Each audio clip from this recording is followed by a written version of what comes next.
I've always found family heirlooms as odd. Passing down all your junk to your kids, and then those kids' kids, and then those kids' kids' kids, so on and so forth. Sometimes, it's just nice to retire things. They serve their purpose, and as with everything else in life, when your time comes, it comes. If only my mom had had that same idea, then none of this would have ever happened to me.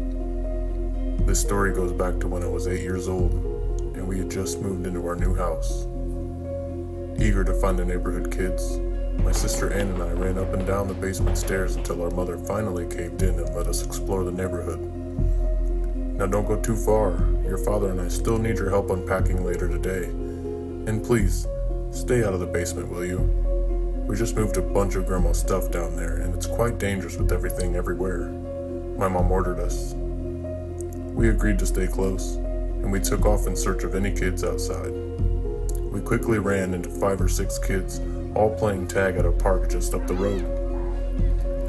Introducing ourselves, we hung out at the park for a while before showing them all where we moved to. One of the boys, I thought his name was Tony, seemed a lot more quiet than the others, and also seemed what I now know was neglect. He wore a tattered striped collared shirt that was 2 sizes too big. The other kids were Billy, Lyle, and Steven, and I'm not totally sure about the others, maybe Sam and Eli? Billy and Lyle were the ones I could tell I'd become lifelong friends with. They were just like me, and I could sense my sister was mad that there were no girls in the neighborhood. I remember me laughing at this. Back at the house, the group ran around the property laughing and all playing our own little games. Ann, Billy, Lyle, and I got the great idea to play hide and seek, and we called the other boys over to join us. I remember my mom yelling at us to stay out of the house, listening in from the open kitchen window to our devious plan of hide and seek. Once the rest of the group reached us, we spun a bottle to see who would count first, and to my surprise it was me. 1, 2, 3, I counted out loud, faster than any normal count, indicating to them that this was going to be a quick count at 60. I could hear everyone scatter in different directions, and I tried to listen to locate where they were going, but to no success. This was going to be the best game of hide and seek ever, I thought, excited at how quickly I managed to make new friends. I remember struggling to remember all of their names, besides Billy and Lyle, that is. Oh well, 30, 31, 32, 33. Now I find myself forgetting their faces already. I thought this was funny. 40, 45, 50, 60. Ready or not, I screamed out as I proudly skipped through my counting. The search was on. I searched everywhere. Behind the shed, where I found my sister. In the shed, around the side of the house, under the stairs, behind the 3 trees in our front yard where I found Billy and Lyle trying to move hiding spots. How many are left? That's when 4 more kids came walking down my street, Billy ducking down as Lyle froze in fear. It was Mikey, the neighborhood bully, and his gang of idiot followers, according to Billy. Hey ladies, who's the new girl? Mikey asked. My name is Ann, my sister firmly said. I was talking about that one, Mikey said as he pointed at me. I quickly got nervous. I wasn't confrontational in the slightest. He's the one who porked your mom, Steven said as he came out from his hiding spot. The two then quickly got into a brawl, which triggered my dad to come running over, breaking it up quickly. After dismissing the intruders, 2 of Mikey's friends apologized and told me they didn't really like Mikey. I invited them over, and we called for the remaining hiders to come out. The game was over. A couple kids left after this, and I'm not really sure who. People started coming and going between my new friends and the movers helping us move our stuff into the house. We lost track of time quickly, and soon it was time to go inside for the night. I said goodbye to my new friends and made my way in to unpack my stuff and set up my new room, which was the only room located on the main floor of the house, the rest being upstairs. I loved the idea of this. And I also liked that right next to my room was the stairs to the basement, a place I planned on spending a lot of time in as my dad promised to buy me a drum set. My first night was a little spooky, and I swore my house was haunted. All night I could hear a weird humming noise, on and off, and I swear I heard small thuds. After telling my parents in the morning about the ghost I had heard, my dad told me to give it some time to get used to the noises of the new house. It was probably just the house settling. I didn't care for this excuse, but quickly put it aside when we got a knock at the door. It was a policeman, who spoke to my father in a quiet manner where I couldn't eavesdrop. After the policeman left, I asked my dad what happened, but he shook his head and told me not to worry about it. "Are you ready to go get that drum set, kiddo?" my dad asked as he slipped on his jacket. "Yes," I shouted. I could not wait.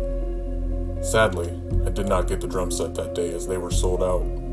Maybe if I did, my dad would have came down into the basement to build it and would have heard the noises I was talking about.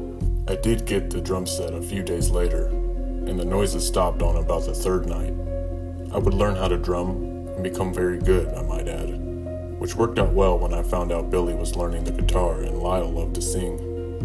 I invited them over once my drums were ready, and I had found out from Billy that one of the neighborhood kids was missing, and the news said that his parents were arrested. I didn't really know what this meant, and I don't think Billy did either. I thought that must have been what the policeman at our door was telling my dad. I remember feeling sad until Billy plucked his electric guitar in and strummed the strings. Those were the best years of my life. The boys and I did form a band, and we got really popular. For years we would grow up together, playing music and making wonderful memories. When I say I was good, I may be being modest. I was so good I got a scholarship to a music school and quickly hired on as a drummer for a famous country singer I will leave anonymous. My dad died while I was in high school, and my mom just passed away days before writing this. She had left me many things, including everything that was in her basement, the house I grew up in, which meant I was getting a ton of stuff brought over to my house, including my childhood drum set, which I was actually really excited for. Billy and I stayed in touch over the years, even miles apart. But sadly, Lyle passed away in a car accident while we were in college. Sometimes only days in between talking, sometimes months, but Billy and I always got back with one another. The day my mom's heirlooms arrived was one of these days, as I answered my phone. "Billy." "Hey man," Billy said on the other line. We caught up like we always did, as I directed the movers to where the items would go. I saw my drum set, but my eyes caught a black trunk that I remembered. It was stuck shut. Billy and I reminisced on the old days in Lyle, and eventually moved on to the topic of the kid that went missing when we were kids. "Yeah, I don't really remember that all too much. Who was the kid again?" I asked as I tried to hit the trunk open with a hammer. "Tommy. He was a quiet kid, who we would always let hang out with us, even though he wasn't really in our group. His parents didn't take real good care of him, and I always felt bad. They must have killed the poor kid and buried him somewhere. They ended up arresting them, one of those rare occasions where they got a conviction with no body. Tommy was there the night we met, actually. Now that I think about it, that's the last time I remember seeing him," Billy said, voice now getting lower. "Wait a minute.